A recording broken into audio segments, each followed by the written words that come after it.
देखो एक negative feedback circuit नाम से टॉपिक रह रहा था अपना, तो वो करते हैं आज। एक सर्किट आज कर लेंगे, एक सर्किट अगली क्लास में कर लेंगे कोई एक्स्ट्रा लगा के। तो नेगेटिव फीडबैक अपन ने देखा था कि भाई किस तरह से काम करता है कि अगर अपन किसी ट्रांजिस्टर एम्पलीफायर में नेगेटिव फीडबैक लगाते हैं तो उससे उसका जो गेन है वो ओवरऑल गेन कम हो जाता है, लेकिन उसकी स्टेबिलिटी बढ़ जाती है, उसका इनपुट इंपीडेंस बढ़ जाता है, आउटपुट इंपीडेंस कम हो जाता है, और ये एम्पलीफायर के लिए बहुत सही चीज है। तो कैसे हम उसको प्राप्त करते हैं, एक तरीके से ये अपने लिए क्वेश्चन अभी तक सेम वही बन रखा है कि वो होता तो है सब कुछ, लेकिन उसमें हमें लगाना क्या पड़ता है। तो उसके लिए देखो सबसे सिंपलेस्ट सर्किट, इसमें दो अपन सर्किट पढ़ेंगे, एक वोल्टेज नेगेटिव फीडबैक और एक, या फिर वोल्टेज फीडबैक और करंट फीडबैक, धारा फीडबैक और वोल्टेज फीडबैक, दो देखेंगे। तो अभी पहला अपना टॉपिक जो है वो है वोल्टेज फीडबैक। तो एक टाइप का सिचुएशन में देखा था वोल्टेज सीरीज फीडबैक। ऐसा देखा था ना, चार जो तरीके थे अपने पास, उनमें वोल्टेज फीडबैक और आगे सीरीज में जोड़ देने वाला केस जो है वो।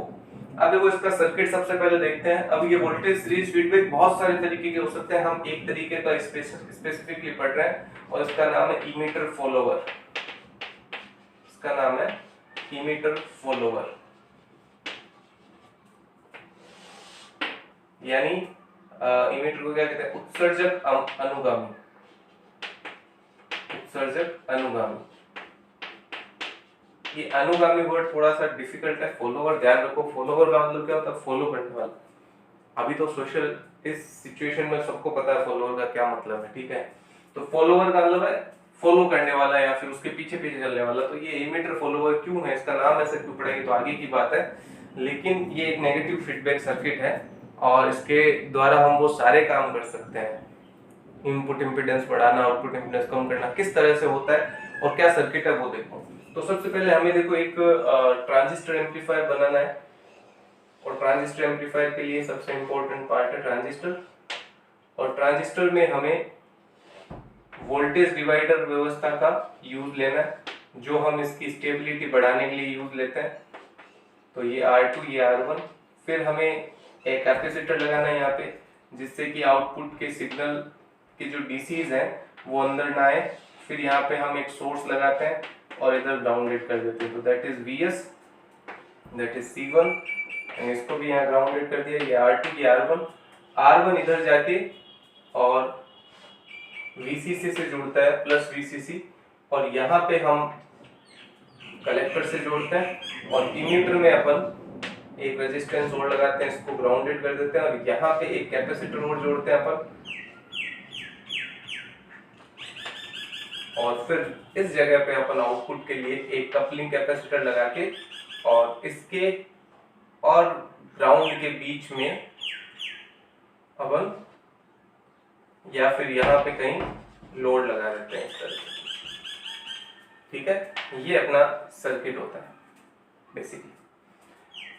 लेकिन अब इस सर्किट में देखो मैंने दो चीजें खाली छोड़ दी है, ठीक है। तो जैसे ही हम इमीटर फॉलोवर बनाएंगे तो सबसे पहले तो ये कैपेसिटर हटाएंगे, यहाँ से RE के ऊपर जो कैपेसिटर है वो हटाएंगे, ठीक है। और दूसरा यहाँ पे जो एक RC आता है वो नहीं लगाएंगे, तो RC नहीं लगाना है, और यहाँ जो एक कैपेसिटर CE कैपेसिटर लगता है वो नहीं लगाना है, ठीक है। RL भी नहीं लगाना है। अब हम आउटपुट कहाँ पे चेक करेंगे, आउटपुट चेक करेंगे या तो इसके और ग्राउंड के बीच में, या इसको ज्यादा इजी दिखाने के लिए इसके और ग्राउंड के बीच में अपन वोल्टेज आउटपुट का चेक करेंगे। ये अपना आउटपुट V0। तो ये हटाने का क्या रीजन है, सबसे पहले तो ये हटाया इसलिए क्योंकि हम इसमें से करंट को फ्लो करवाना चाहते हैं। ऐसे सिग्नल हम पहले क्या चाह रहे थे कि यहाँ ड्रॉप ना हो, सिर्फ यहीं पे ड्रॉप हो, इसलिए हम यहाँ नहीं करते थे, लेकिन अब हम चाहते हैं यहाँ पे ड्रॉप हो, यहाँ पे ड्रॉप हो।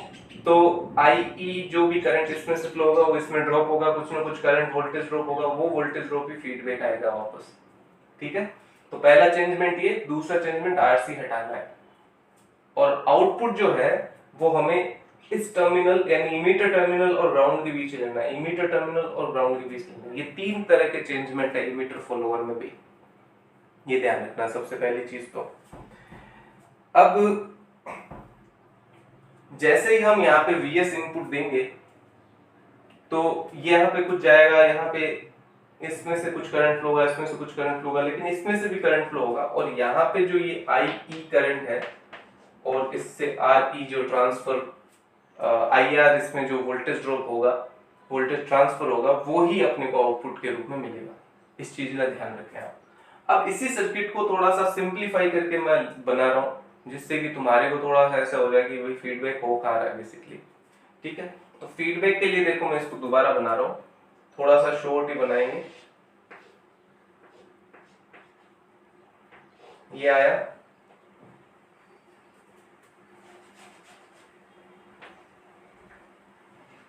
अब ये जो है आपका फॉलोवर वगैरह, सॉरी डिवाइडर वगैरह, ये कुछ नहीं लगा रहे अपन, एक बार सिर्फ इजी वे में समझाने के लिए ये काम कर रहे हैं। यहां से देखो ये आउटपुट जा रहा है, यहां से ही मैं एक इधर की तरफ और खींचता हूँ। ये एक सिर्फ आभासी रूप से अपन ने टर्मिनल बनाया, ऐसा कोई टर्मिनल है नहीं वैसे। यहाँ पे मैंने ग्राउंडेड बना दिया, ये इसको ग्राउंडेड कर दिया, ये ग्राउंड है। और ये वाला निकल के एक तो आ रहा है इधर, ठीक है, और दूसरा पार्ट ये वाला निकल के आ रहा है, इसको मैंने जोड़ दिया इधर।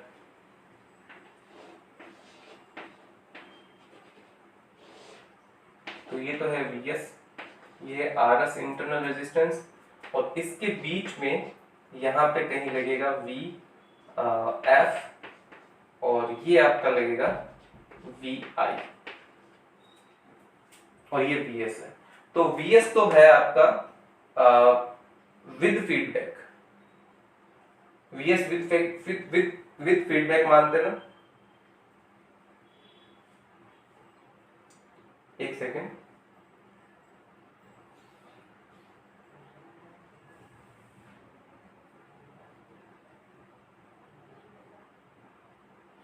Vs तो है विदाउट फीडबैक, और Vi अपना है विद फीडबैक, क्योंकि फीडबैक लगा है यहाँ पे Vf, तब ये Va गया अपने पास।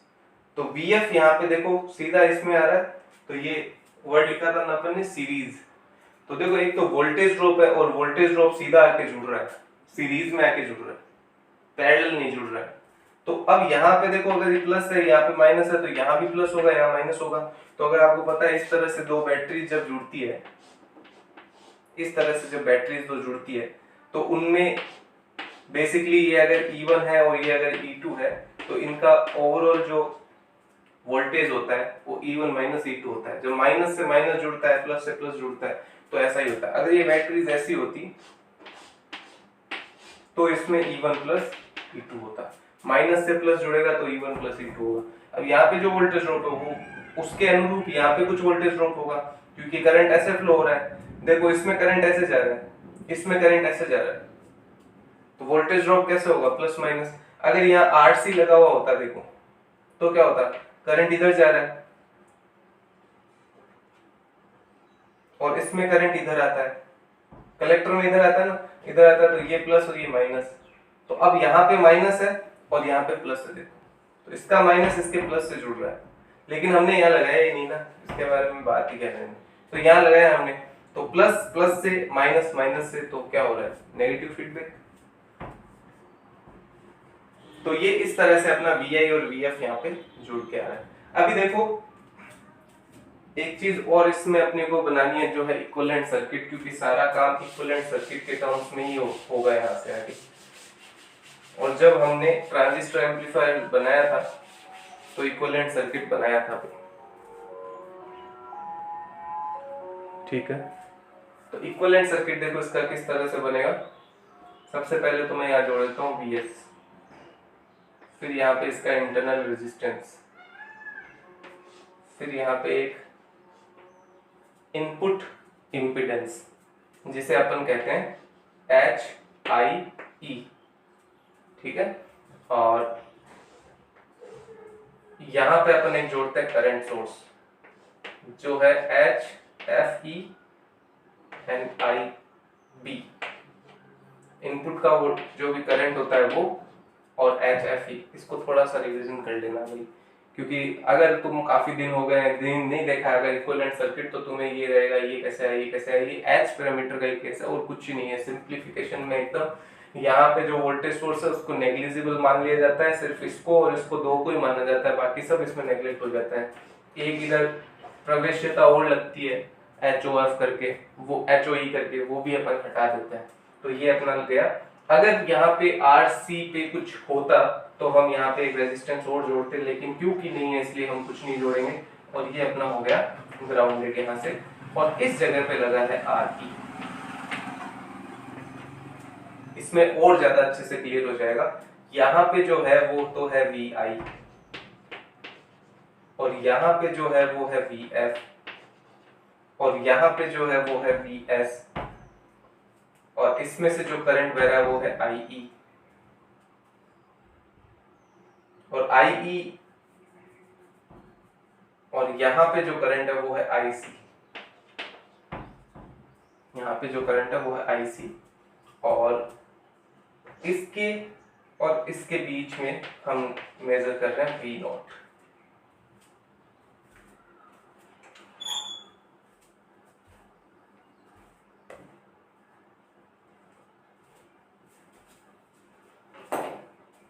ठीक है भाई, बन गया होगा डायग्राम। अब देखो नेक्स्ट इसका मैथमेटिक्स करते हैं, थोड़ा सा ज्यादा लेंथी मैथमेटिक्स नहीं है, बहुत इजी सा है। सबसे पहले अपन स्टार्ट करते हैं इसमें जो वोल्टता लब्धि है उसके बारे में बात करते हैं। वोल्टेज गेन कैसे पता करेंगे वो बात करते हैं। तो उसके लिए देखो अपने को पता करना है v s upon v not, v s upon v not. अब सबसे पहले तो Vs के बारे में बात करते हैं इनपुट के अंदर। तो इनपुट के अंदर ये किस टाइम की बात कर रहे हैं अपन, कौन सी वोल्टेज लब्धि अपनी ऊंची है, ए, विदाउट फीडबैक। जब फीडबैक नहीं लगा हुआ है तब फीडबैक नहीं होगा। इस इक्विवेलेंट सर्किट में देखो ये फीडबैक अगर नहीं है तो इनपुट के अंदर सिर्फ ये दो ही चीज है, एक तो ये और एक ये। तो ये तो Rs मान लूं मैं एच आई ई, तो Rs plus H i into I b. तो Vs अपना क्या हो जाएगा, उल्टा लिख दिया गया, इसको उल्टा लिख दिया आपने, V naught upon V S होता है। तो यहाँ पे अपने पास क्या हो जाएगा, R S plus H I E N into I B, simple. And V naught अपने पास ये है सीधा सीधा, तो ये अपने पास है आई ई आर ई। अब देखो आई ई को अप्रोक्सीमेटली आई सी लिख सकते हैं अपन, तो इसको अप्रोक्सीमेटली आई सी आर ई कर दें अगर अपन, क्योंकि दोनों लगभग बराबर ही होती है। तो IC का वैल्यू देखो अपने पास यही है, ये जो करंट सोर्स है यही IC है बेसिकली। तो इसमें अपन क्या कर सकते हैं, ये हो जाएगा IB HFE RE upon RS plus RIE की जगह RI क्या लिख दिया, HIE इंटू आई बी से आई बी कैंसिल हो गया, तो बच गया HFE RE upon RS plus HIE। तो ये अपना ए का वैल्यू हो गया, इक्वेशन नंबर ए इसको बोलो विदाउट फीडबैक। यहाँ पे लिख देना भाई, ओपन लूप कह देना इसको, open loop gain. Open loop gain देखा था ना OPMP जब किया था तब, ओपन लूप गेन है ये। अभी अपने को क्या करना है, सेकंड क्लोज लूप गेन पता करना है। क्लोज लूप गेन जिससे अपन AF से रिप्रेजेंट करते हैं, और AF हमें पता है अभी AF क्या चीज है। AF का फॉर्मूला हमने निकाला था, वो होता है A upon 1 plus A beta. तो A तो हमने निकाल ली है, अब बीटा के बारे में बात कर लेते। तो बीटा क्या है, बीटा होता है VF upon V not. Feedback और वोल्टेज इनपुट, ये तो इसका इनपुट माना जाता है, इसका आउटपुट माना जाता है। तो अभी तो हम देख रहे हैं V नॉट जो है वही फीडबैक है, जो V नॉट है वही तो फीडबैक है, जो V नॉट है वही फीडबैक है, दोनों बराबर है, दोनों बराबर, इसलिए ये बराबर क्या हो जाएगा, 1 हो जाएगा। तो बीटा का फैक्टर जो है वो 1 हो गया। नॉर्मली हम बीटा का फैक्टर 1 से कम रखते हैं, ये हमने जब फीडबैक पढ़ा था तब बात की थी, लेकिन नॉर्मल वाली कंडीशन ये नहीं है, ये इमीटर फॉलोवर की कंडीशन है। तो यहाँ पे 1 अपने को लेना है, थोड़ा सा कट रहा है नीचे से, ये VF अपॉन V नोट है, भी ध्यान देना। अब अपन इधर ले आते हैं बाकी का जो कैलकुलेशन है वो। तो इस कंडीशन में बीटा हमने पता कर लिया, इक्वेशन ए से ए का वैल्यू रख देंगे तो AF अपने पास क्या आ जाएगा, HFE plus into RE upon ये RS प्लस HIE और मल्टीप्लीकेशन में 1 प्लस ए बीटा, तो ए रह गया वो बेसिकली ए ये रहा अपने पास में, ये रहा सॉरी, तो 1 plus HFE RE RS plus HIE।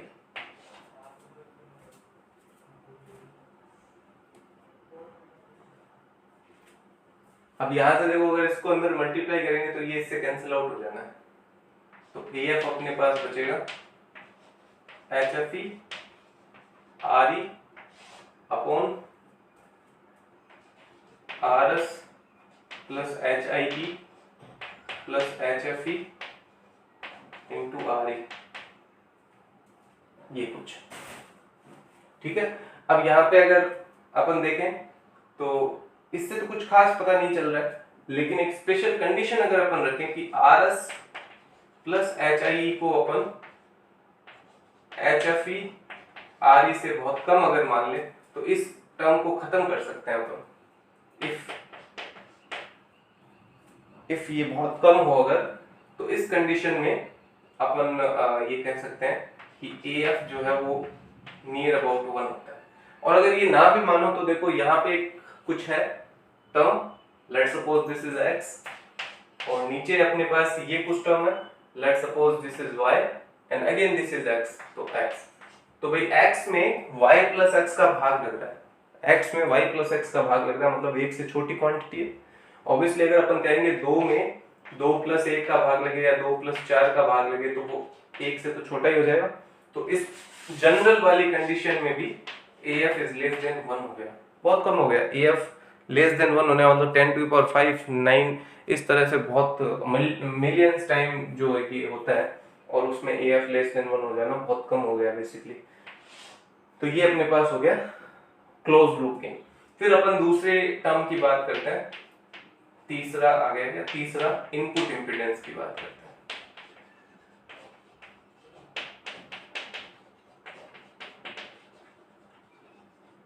Input impedance, तो इनपुट इंपीडेंस में सबसे पहले तो इनपुट इंपीडेंस विदाउट फीडबैक देखते, तो विदाउट फीडबैक तो वही है जो हमें यहाँ पे नजर आ रहा है। तो ZI इनपुट में क्या है, RS plus HIE, RS plus HIE, ये हमें नजर आ रहा है सीधा सीधा। देखो यहाँ पे भी देखा था कि अपन ने सीधा V इनपुट के लिए क्या किया, RS प्लस HIE IB, तो इनपुट सीधा सीधा यही था, और ये विदाउट फीडबैक के यही आ रहा है। अब जब फीडबैक लगा दिया तो कुछ एक्स्ट्रा आएगा, और वो एक्स्ट्रा कितना आया था अपन ने पहले इसको निकाल लिया है, फीडबैक के लिए एक्स्ट्रा पहले निकाल लिया, वो होता है ZI and 1 plus A beta.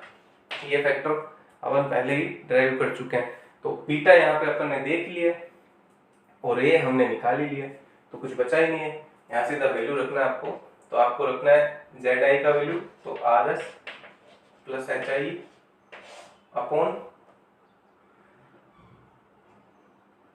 1 plus A beta है, इंटू कर देते हैं पहले, तो 1 प्लस A आएगा, बीटा का तो रोल ही नहीं, ये बच गया, तो ये बन गया अपने पास RE HFE अपॉन इतनी दूर में RS प्लस HIE। अब ये इसमें मल्टीप्लाई होगा, देखो ये इस टर्म कैंसिल आउट हो जाएगा, तो यहाँ पे कुछ ऐसा सा बचेगा, नीचे दिख रहा नहीं होगा आई थिंक इधर, हाँ इतना ही आएगा, तो मैं इसको यहाँ देख लेता हूँ, यहाँ देखो, तो ZIF is equal to RS plus HIE, ये इसमें मल्टीप्लाई हुआ। अगली बार जब जाएगा तो ये नीचे वाला टर्म कैंसिल आउट हो जाएगा, तो ये बचेगा प्लस RE HFE, तो ये आपका ZI है, देखो ये ZI था एंड प्लस RE HFE हो गया, तो भाई सीधा सीधा सा ना ZIF यानी कि फीडबैक वाला जो इनपुट इम्पीडेंस है वो विदाउट फीडबैक वाले इनपुट इम्पीडेंस से ज्यादा है। तो ये इस तरह से अपन इसमें वोल्टेज फॉलोअर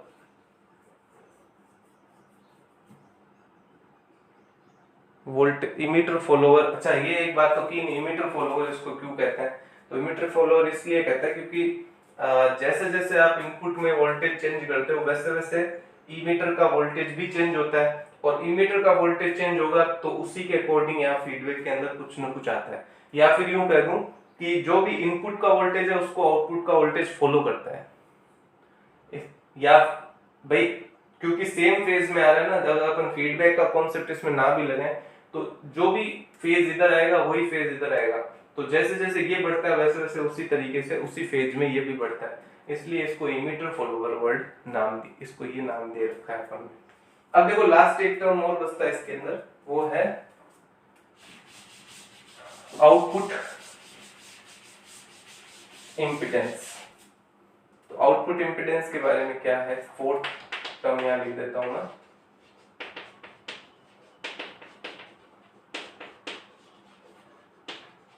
तो आउटपुट इम्पीडेंस में हमने देख रखा है कि ZOF जो है वो ZO upon 1 plus A beta के बराबर होता है। ठीक है, अब यहाँ पे एक थोड़ा सा कॉम्प्लिकेशन है, और वो कॉम्प्लिकेशन ये है कि ZO क्या होगा। ठीक है, ZO बेसिकली जो भी RL होता है, जो आउटपुट में जो इम्पीडेंस लगा होता है वो होता है। तो अब अगर अपन यहाँ देखें तो एक एक चीज तो ये कि ZO क्या है, तो वो तो आउटपुट वाला है, तो वो तो ठीक है, चलो RE लिख लेंगे यहाँ पे। लेकिन एक दिक्कत और है, अगर आपको 2-3 बार ऐसा काम हो गया कि जब भी हम आउटपुट इम्पीडेंस निकालते हैं तो हम लोड रेजिस्टेंस को खुला छोड़ देते हैं, ओपन कर देते हैं, उसको इन्फिनिटी लगा देते हैं वहां पे। तो वो खुला रखना होता है, इसको सिग्नल को शॉर्ट सर्किट करना होता है। तो अब अगर यहाँ पे अपन खुला परिपथ लगा देंगे तो ये तो खुला ही हो गया, ये खुले होते ही इसका गेन कितना हो गया, इसका गेन इन्फिनिटी हो गया, क्योंकि आउटपुट में भी इन्फिनिटी, तो आउटपुट में इन्फिनिटी तो इनपुट में भी इन्फिनिटी पहुंचेगा, और इन्फिनिटी इन्फिनिटी का लूप बन जाएगा। तो एक तरह से जो भी आपका होना है वो सारा कुछ गड़बड़ हो जाएगा। तो इन्फिनिटी नहीं रख सकते यहाँ पे, इसलिए यहाँ पे ऐसा करना है कि ZO को तो मानना है RE, ZO क्या मानना है RE, और बाकी बीटा को 1 मान ही रहे, और 1 प्लस समथिंग ये जो भी अपन लगा रहे हैं यहाँ, A का वैल्यू जो भी अपन ने लिखा था, A का वैल्यू है 1 plus RE HFE upon RS plus HIE, ये लगा रहे हैं। अब देखो दोनों ही काम है, RE आपको लोड को ओपन रखना ही पड़ेगा, नहीं तो आप पता नहीं लगा सकते। तो फिर क्या करें, ये जो भी आया है इसमें हम लिमिट लगा सकते हैं कि limit RE tends to infinity, क्योंकि सीधा रखने पे तो ये आपके पास में सही चीज नहीं आ रही है, इन्फिनिटी ओवर इन्फिनिटी, तो वो एक बहुत ही गलत चीज है, वो नहीं आनी चाहिए, अनिर्धारित रूप है वो। इसलिए RE अपॉन RE को इस तरह से नहीं लगा के RE टेंड्स टू इन्फिनिटी कर दिया इस पूरे के पूरे सिस्टम में। अब इसको अपन चेंज करेंगे, देखो कैसे चेंज कर सकते हैं। तो ZOF अपना क्या हो जाएगा, RS प्लस HIE तो ऊपर है, RE यहाँ है, और 1 प्लस RE HFE समथिंग, कुछ और भी आएगा ना इसमें, हाँ ये आएगा RS प्लस HIE। ठीक है, अब इसमें RE का भाग लगा दो सब जगह पे, तो ये होगा RS plus HIE upon RS plus HIE upon RE plus HFE। ये सब जगह पे लिमिट है भाई, limit RE tends to infinity, RE tends to infinity सब जगह पे लगा लेना। अब यहाँ पे हम वो लिख सकते हैं, जैसे ही हम RE टेंड्स टू इन्फिनिटी करेंगे, लिमिट रखेंगे, तो ये वाला टर्म खत्म हो जाएगा। तो ZOF अपने पास देखो क्या बचेगा, RS plus HIE upon HFE, ये बचेगा। तो देखो यहाँ पे ZI में दिस टर्म ये एड अप होके आ रहा है, तो बढ़ रहा है इम्पीडेंस, यहाँ पे RS प्लस HIF, और ये HFE जो है वो डाउन होके आ रहा है। फॉरवर्ड के अंदर ये जो होता है ये वोल्टेज गेन होता है भाई, HFE जो है वो वोल्टेज गेन होता है, फॉरवर्ड वोल्टेज गेन, ठीक है ना। आप देखना जेड पैरामीटर में वोल्टेज गेन, और वोल्टेज गेन बहुत बड़ी क्वांटिटी होती है, क्योंकि जो ट्रांजिस्टर हम यूज ले रहे हैं वो वोल्टेज गेन उसमें ज्यादा होता है। तो वोल्टेज गेन जब बहुत ज्यादा है जेड ऑफ में, और are S plus H I, इसको तो पहले ही हम कम कह रहे थे, देखो ये इससे पहले से ही कम है, और फिर बाद में ये अगर इसको इधर और भाग लगा दूं तो R S upon H I upon H F E is very much less than 1 हो जाएगा, तो ये बहुत ही कम हो जाएगा। अभी जेड एफ को जो है वो बहुत ही रिड्यूस हुआ है यहाँ पे, कुल मिला के बात ये है।